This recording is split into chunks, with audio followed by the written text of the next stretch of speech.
the inbound secret. My name is Bryce, and I'm your host for The Inbound Secret, where we're talking with top performers and health experts and sales badasses alike about their strategies to optimize their well-being and performance. Once again, this is The Inbound Secret, and let's get rocking and rolling. This is the inbound. This is the inbound. This is the inbound. The inbound. This is the inbound secret.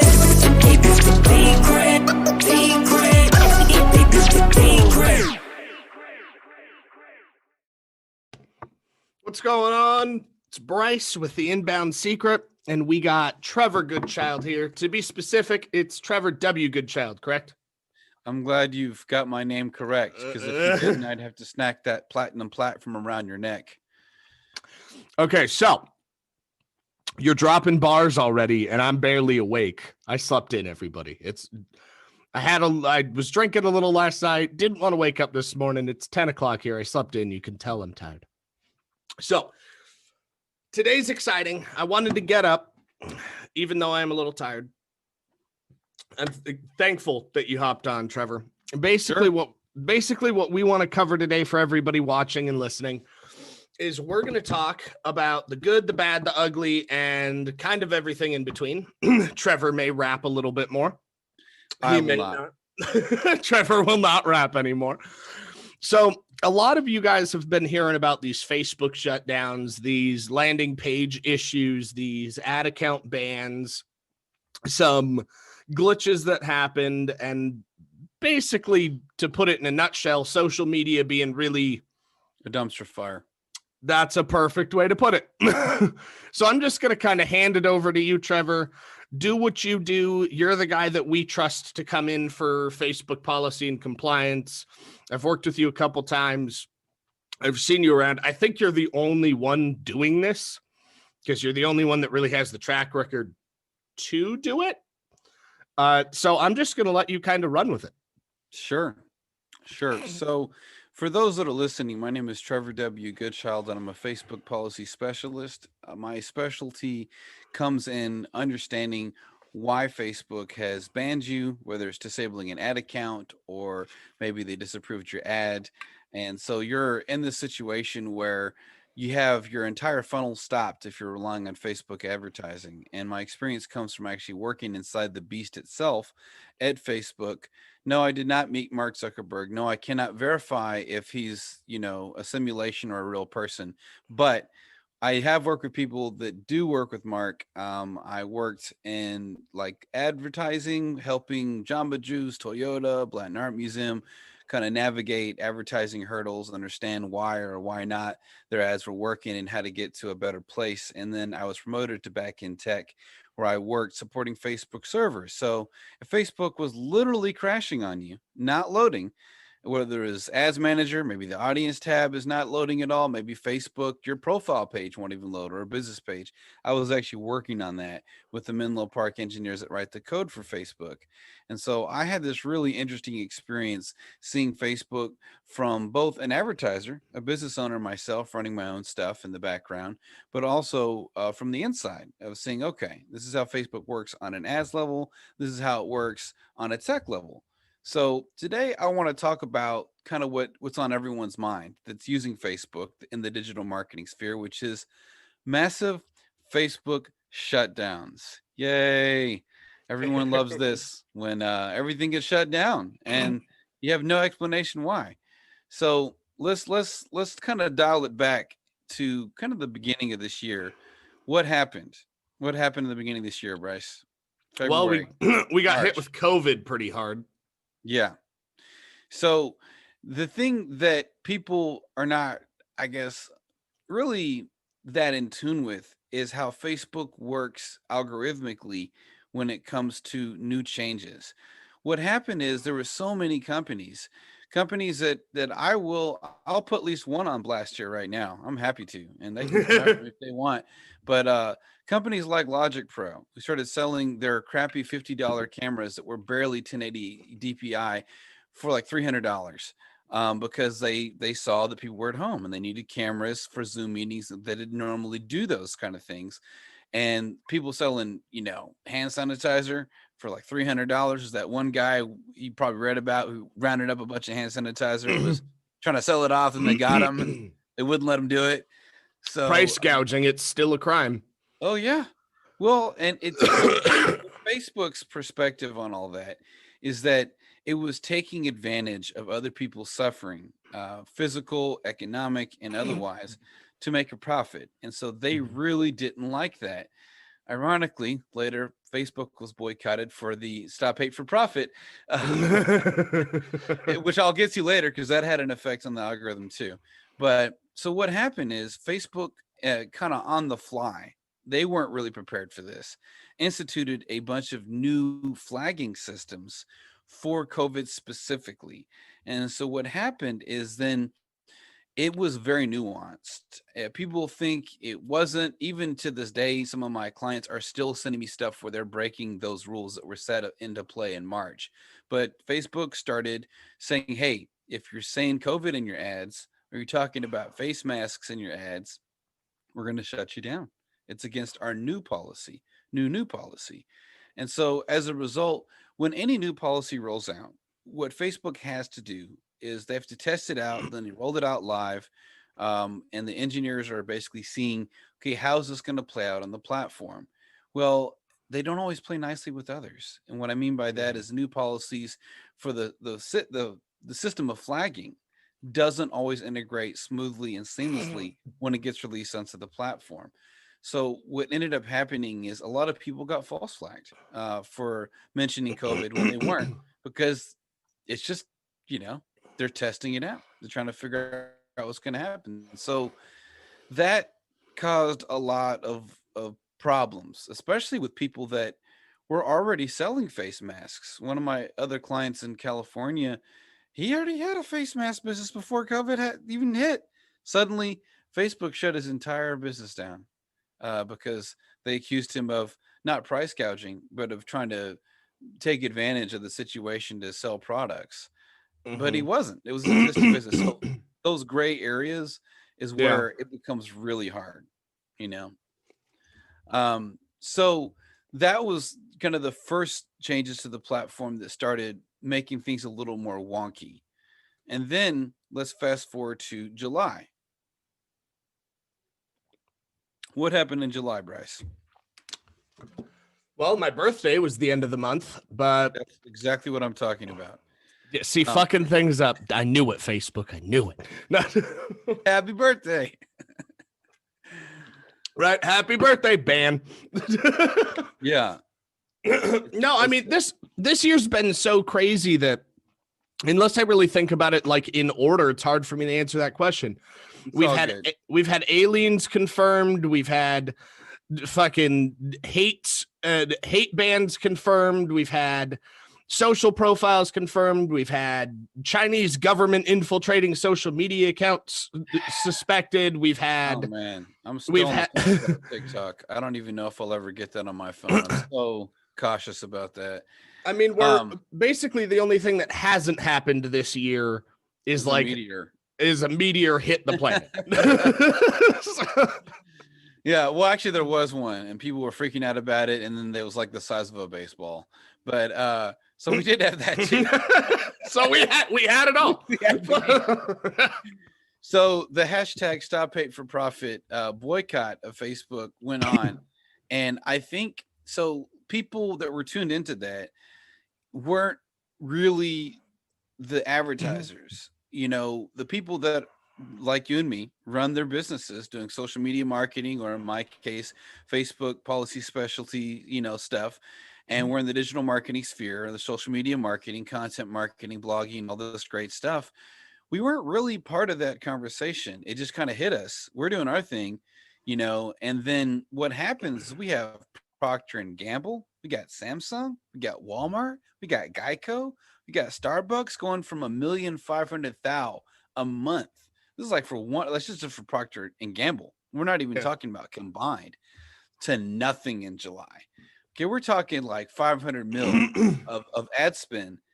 So whatever 500 million translates, and don't quote me on this, it's a rough estimation, but whatever that translates into numerical amounts of ads that are not just running on the platform, but running with established social media marketing teams that know how to do this and are optimized to get results, right? To flatline, right? So what happens, Bryce, when you try to scale an ad from $10 without duplicating it to $100 in the same day? Oh, it takes a shit real fast. Oh yeah. It completely stops. And the reason why is because you can't make an ad re-enter the learning phase at that high of a budget when you're trying to scale an ad. You got to do it incrementally or duplicate it or other methods. I'm not going to go into all that because that's not what this is about. But I'm using that as an analogy because people don't realize what actually happened here. So then everyone was like, oh, it's the election. It's the election. It's screwing up my ads. It wasn't the election. Unless you're doing political ads. In this case, sure, it was the election. What was actually going on is the algorithm itself was trying to readapt to that loss of income. And it's not like the income, but the numerical amount of ads. Because when you submit an ad for approval by Facebook, it enters into the ad auction where it competes against other advertisers targeting the same or similar audiences to determine who's going to win out and be seen first. A lot of that comes to targeting. A lot of that comes to budget. How big is your budget, right?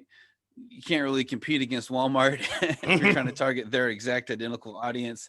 You got to, change the audience a little bit, not have that overlap. But the point is that these companies didn't stay off Facebook.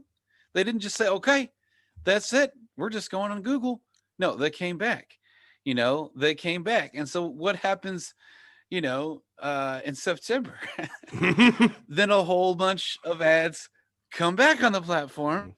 Millions and millions and millions of dollars of the ads come back. Now the algorithm's like, oh, I don't know how to handle this. And then who pays the price for that? Everybody else. And so we had, in November, this huge glitch, which may or may not have been related to that. It could have been tied to that. I can't confirm that 100%, but I'm looking at the pattern of like how things are working out. And so we had the adjustment to the algorithm for new policies on COVID, right? Then after that, we had the huge boycott, the taking out the money and the numerical amount of ads in thousands or hundreds of thousands or whatever, or millions, who knows? There's a lot of ads.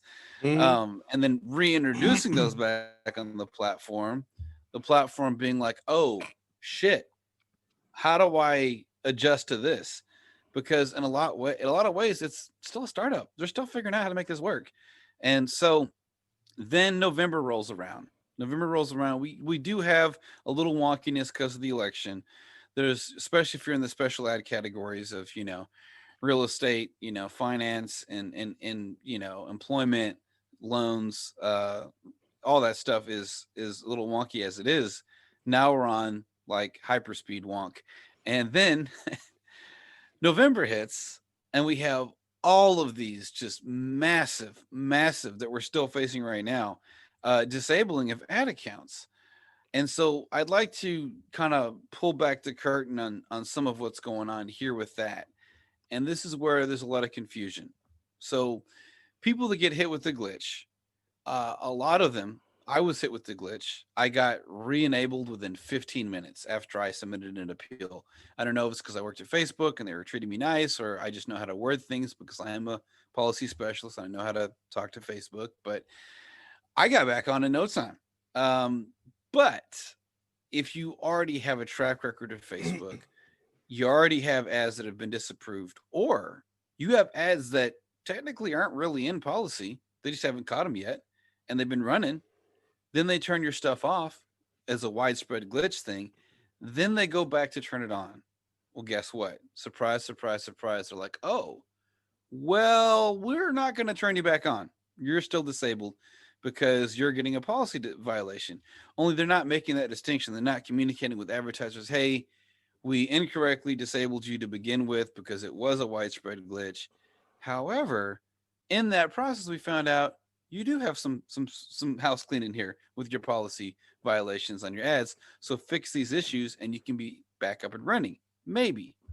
They don't tell you that. They're just well, like, I want to interject really quick. That's what I've been preaching for basically the entire existence of Facebook or Google or YouTube or Snapchat, more so this year than anything else, especially since we brought you on and you've been such a valuable asset.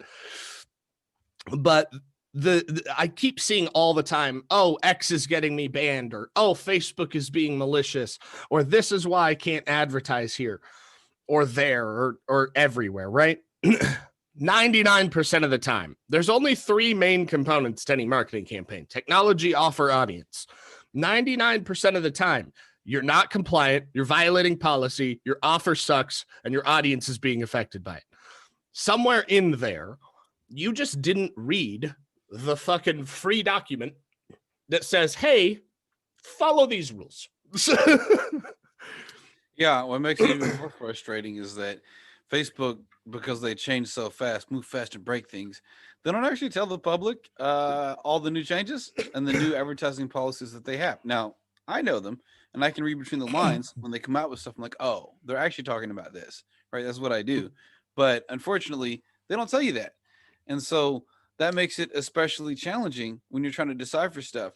And I'll tell you, this is almost like a running gag with my clients, or with me getting new clients. You know, I mean, some of my clients have included social media marketing teams for Tony Robbins, Harv Eker, Dean Graziosi. I was kind of running point on the ads for the KBB launch with Harv Eker and Dean Graziosi and Tony Robbins in February this year, making sure they were compliant before they went live. But I'll tell you, like 3 out of 4 of new clients, they find out about me, they hear about me somewhere on the grapevine, and they're like, oh, well, all my ads are compliant, Trevor, but you know, Facebook for some reason is targeting me. And just you specifically. They you know, it's not my fault. They saw that, you know, you played Candy Crush way too many times back in 3rd grade. They've targeted you because, you know, you're tasting music really bad. Well, the point that I'm making is that this overconfidence that, oh, I'm already doing everything right. That's the first mistake, I would say, that people make on Facebook, because they think they know what they're doing, but they really don't, because Facebook doesn't know what it's doing. So how can you know what you're doing on Facebook when Facebook doesn't know what it's doing on Facebook? Because they often create conflicting changes in their policies. I've had clients who have gotten advice from Facebook ad support that have directly got their accounts disabled. Facebook ad support has actually told them to circumvent systems. I'm like, really? They told you this? Record the fucking conversation. Well, they got screenshots and they showed me this. I'm like, you're shitting me. Wow. Okay. So when my clients are like, you know, prospective clients, they're about to start working with me, they're like, oh, well, Trevor, you know, I'm pretty sure all my stuff's in line, but it is a glitch. I'm like, not really. It's not a glitch. And the thing is that if you have been caught up in that glitch, that's your chance to like say, okay, let me take a magnifying glass and make sure there isn't something that was maybe on the line that I thought, well, let's see what happens, and correct that. So I would say, you know, with the glitch, that's a twofold issue. One of my clients is ecom, and he does great work, but he got caught up in the glitch. Well, I got re-enabled in 15 minutes. He did not. And the reason why is because before we started working together, he had just got so many ads that were disapproved. And so Facebook was establishing kind of a trend. Oh, so you're not really a good actor here. So yeah, while you may have been, you know, illegitimately disabled because it was our fault with the glitch, because you have that history, we're too lazy to look into seeing if the ads you're running at that time were even in compliance. And Facebook's like, you know what? F it. I'm not even going to look at your stuff because you just had a bad history. So that's where I think there's a nuance there with this issue, because advertisers that weren't caught before, now they're under the magnifying glass. Facebook is going to reactivate those accounts. And so that's what's going on. Now, talking about kind of the nuances and for the lack of a better term, Jesus, I can't talk. For the lack of a better term, kind of the behind the curtain policies and rules and like check marks that Facebook is giving you. Can you tell us a little bit about how that has transitioned, how that's changing, what to kind of expect? And then if you have any insight, what's going on with all these landing pages, all these web builders? I know the answer to this. You and me have talked about it. Like I said, I've brought you on the team. We've got a bunch of stuff rocking and rolling. We're helping our clients do the same. But for all of those that have yet to get a final answer or have some kind of information or even an inkling to what they should do, but they keep seeing all this chatter and gossip online of so-and-so's causing account bans or so-and-so's been causing issues with URLs or so-and-so, etc. Can you shed some light on that? I can shed a small sliver of moonlight on this issue. I can't go super deep. Part of it is because this is my bread and butter for what I do for a living, but part of it is because I also don't want to throw anyone under the bus and tarnish a brand. And the other part of it is just the fact that some of the advice that I give and insight is very context specific for vertical, per industry, per time of year. Facebook does make changes quickly, but I will weigh in on what's going on with ClickFunnels right now because that's a hot topic and people are really worried about it. And the hard part is try and Google it. You're not going to find anything. No one is talking about it on Google. You're not going to find anything about ClickFunnels. You know why? Because ClickFunnels marketing is really good and they're going to dominate the first 18 results about their business. You're not going to find anything about like ClickFunnels under fire with Facebook. But what's been going on? So it's due to PR fires. People don't really see the connection and they don't understand. But really, when you keep up with what's going on with big tech, hearings before Congress, with MySpace, with Microsoft, with Facebook, with Google, and you see them testifying. Well, this is all relating to changes that happen to the platform because Mark's trying to save face right now. And so as a result, they've doubled down on a lot of the flagging systems that used to be kind of like, either or. Stuff that was more on the line before is now getting flagged more often than not. Stuff where you could kind of get away with it, maybe if the rest of your funnel was compliant. Now it's kind of like red flag, red flag, red flag. So what is going on right now? What my biggest hunch on this is that there's been a lot of affiliate marketers that have entered the space that are deliberately doing scammy stuff. And as a result, a lot of them have used ClickFunnels. So ClickFunnels is now kind of getting a little bit of their rep tarnished with Facebook, and it's being branded as the type of interface that is cloaking landing pages to redirect to other landing pages because of how it's set up. Using a ClickFunnels subdomain, most likely you're going to get blocked by Facebook, or you're going to have like a 70-80% chance of this happening over having a funnel that's built on ClickFunnels with a custom domain, which is a little better. It's a little better. What the future is going to hold and what Facebook's going to decide on for that, I can't forecast. I myself am very cautious about looking into that and making a decision. I mean, Russell Brunson, CEO of ClickFunnels, has stated that it's C-level marketers attacking a category king using a custom domain. You'll be fine. Well, he doesn't run Facebook. So I want to believe him that it's going to be fine. I don't know what his contacts are at Facebook or the extent of that and how much they're able to get whitelisted. ClickFunnels has been in trouble with Facebook previously. I almost worked with them at one point. So I would just be super cautious. I would use custom domains. I wouldn't associate with spammy affiliate marketers. And I would just make sure you're dotting your I's and crossing your T's, minding your P's and Q's to put more acronyms into it. And hiring someone like me, if you want a full dive analysis on your ads and what policies you may be violating, how to get in compliance and all that good stuff. I cannot say with certainty that Facebook won't mass block all ClickFunnels originated landers. They made big changes before, like last year when they got sued by the housing authority, and as a result, we lost the targeting abilities for income and zip code. So they do make big changes all at once. It happens. What I can advise is I got three tips for you for those that are either running digital marketing agencies, advertising on Facebook, or businesses that have hired social media marketing agencies that are running ads on Facebook. Don't mismatch your display URL beneath the headline of your ad's creative, right? So here's the creative, here's your headline, and then here's the display URL. Don't mismatch that display URL with the actual landing page's URL. One of the things that I've seen is some of my clients, this is all before they started working with me. What they had is this is, I think, one of my clients in Germany. They had a bridge page before the ultimate offer page, and the offer page matched the display URL, but the bridge page didn't. So Facebook was like, "Oh, so you're not really leading someone to the right page. You're leading them to this other page. You must be a spammy affiliate marketer."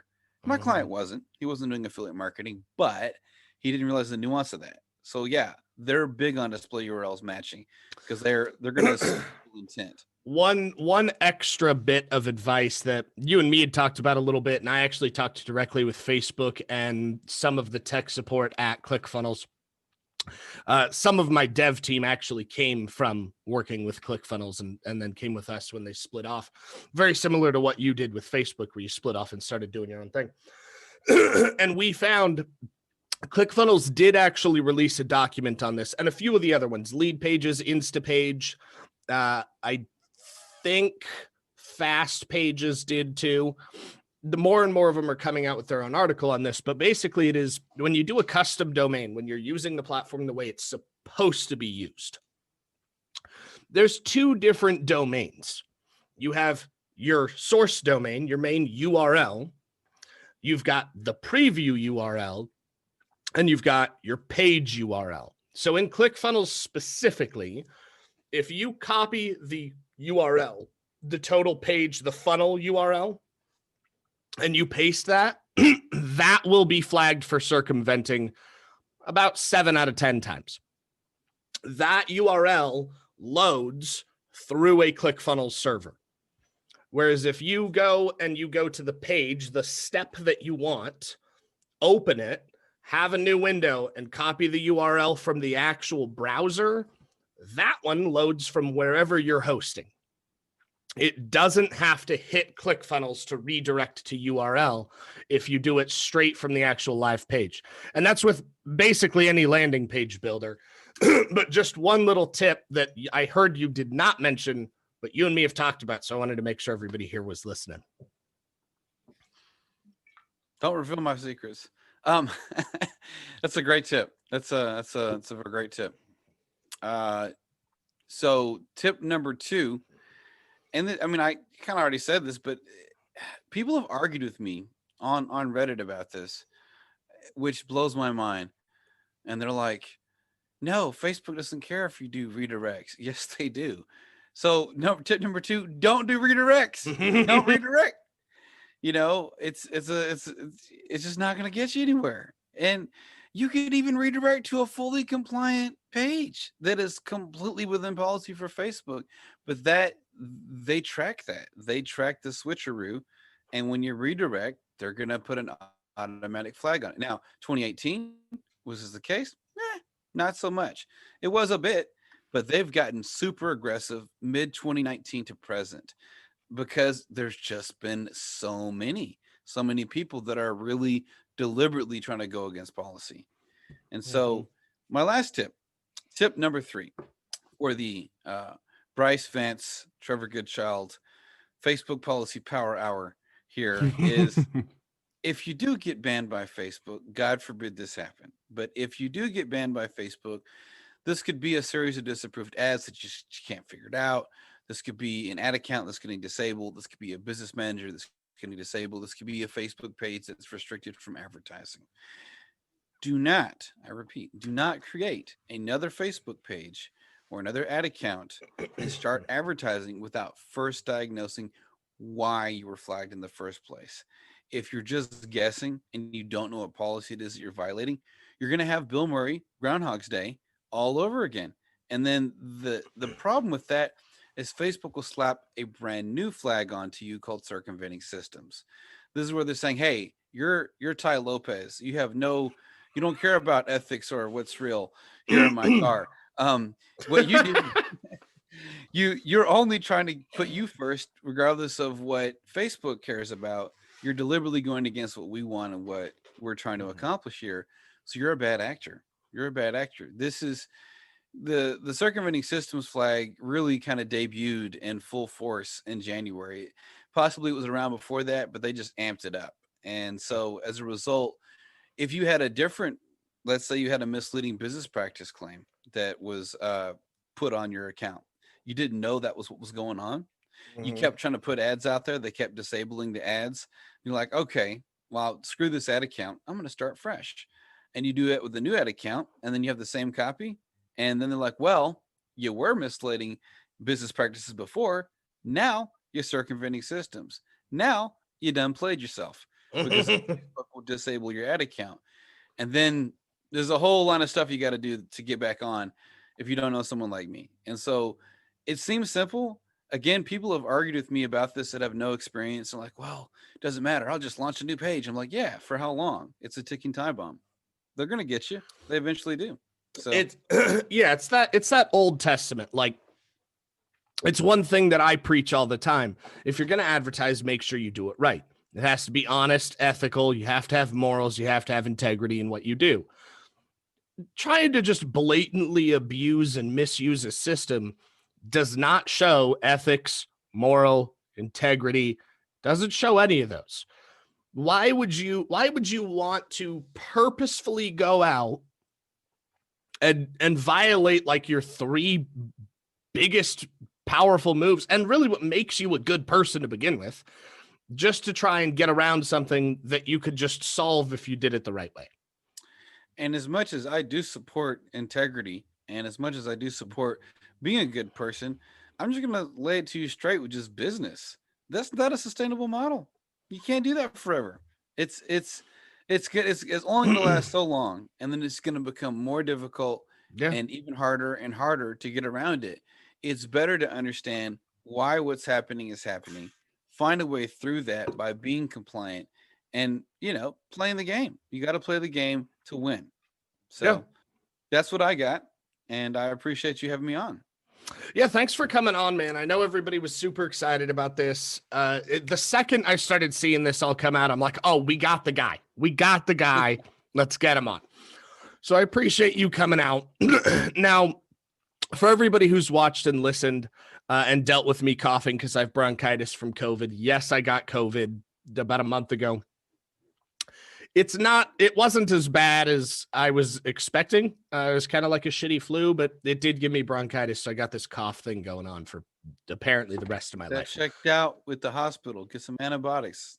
I need to. I haven't made it back. I did go see my family physician before, and he was basically just like, well, it's going to suck for like 3 months. So I'll go get another appointment. But that's besides the point. Anybody who needs some help, wants a review, wants an audit, wants a full breakdown of kind of how their ecosystem looks, feel free to ping me, drop it in the comments, or shoot me a message. And then anybody looking to get their ad account back, avoid a ban, have an investigation done, make sure you're compliant. You can also ping me. I'll put you in contact with Trevor, or you can go to trevorwgoodchild.com and you can get in contact with him directly. Well, I'll even go one further. All right. If you want me to be that Sherpa to help lead you up the mountain of Facebook policies, which you can't do by yourself because all the policies that you're being held to aren't being told to you, reach out to me if that sounds like a journey that you want to go on at trevorwgoodchild.com. And if you send me an offer to build a website for me, I will mark you as spam and you will not email me again.